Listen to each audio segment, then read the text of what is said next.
Understand what a tax incentive or waiver is? Not really. You've never heard of it?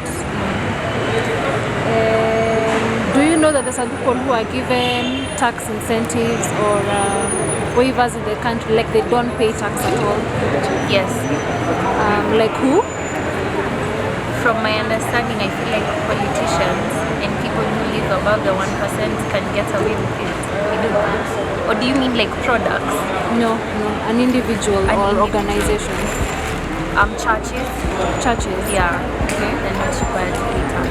A tax incentive is a tax credit given to organizations, mostly manufacturing, or those coming in to bring in direct foreign investment into the country.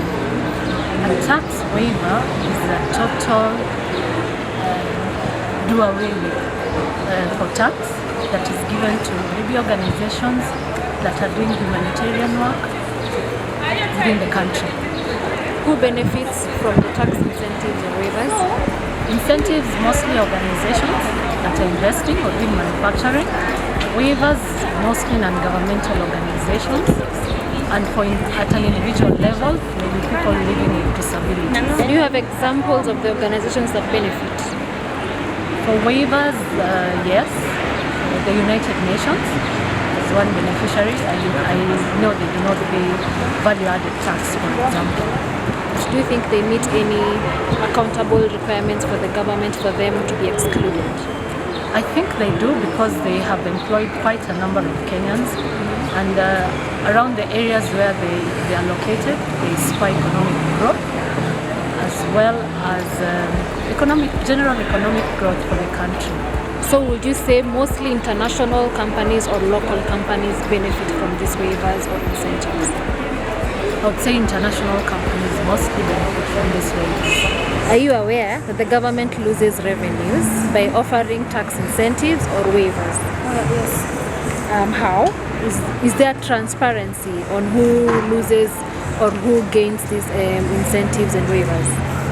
No, there's no transparency to the public, but I happen to know because maybe of a client or but there's no transparency to the public, to the general public. So a few know, but then the majority of Kenyans don't. Do not I know. think there's a framework used to evaluate the extent of which it contributes to economic growth. No, I just think the government does it on political exigencies. I don't think I've never come across anything like that. But this is what we rely on to give incentives. I think usually they just go to parliament and they are discussed.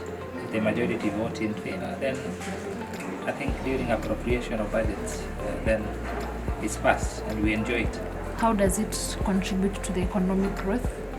Of course, a tax incentive means more profit, more money in my account. Do you know the existence of laws that guide the issuance of tax incentives or waivers in a country? No, but there should be there. There should be some put in place. Okay. Is there a framework used to award tax incentives or waivers to people or to organizations? Yes. Like? For instance, they should consider what the organization does. Is it an NGO? Is it a non-profit organization? Is it an embassy? Things like that. Do you think the benefits of export processing zones and special economic zones outweigh the amount of taxes that the government forgoes by issuing special tax treatments in such zones? I don't think that the benefits outweigh the costs associated with these tax exemptions and incentives. The government forgoes these taxes having in mind that these companies that are registered in these zones will provide employment opportunities and will increase exports for Kenya.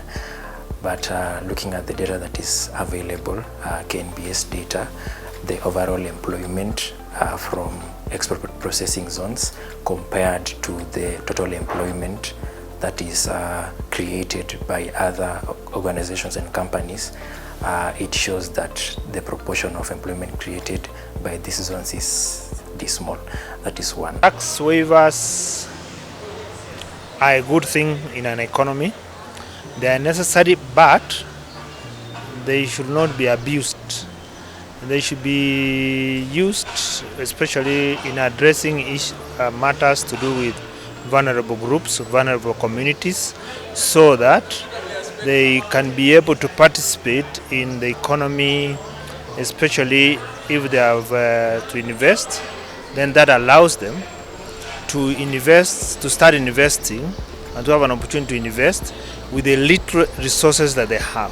If they have less resources, then that becomes a necessary incentive for them. But at the same time, this needs if we have organizations or investors who have huge sums of money, then they should not enjoy tax waivers. I don't think it's fair because as it stands, there are very many campaigns that are vouching for equality. So I feel that the equality should be able to cut across the board. Even equality and equity should be able to cut across the board, even when it comes to paying taxes. Because for instance, take for example people living with disabilities. Yeah, you find some of them have been able to actually get very well paying jobs and are capable of paying taxes the same way that the rest of us are able to pay taxes. So I feel putting waivers on some people would be unfair to the rest of us who are working equally as hard to make that kind of money and pay that kind of tax.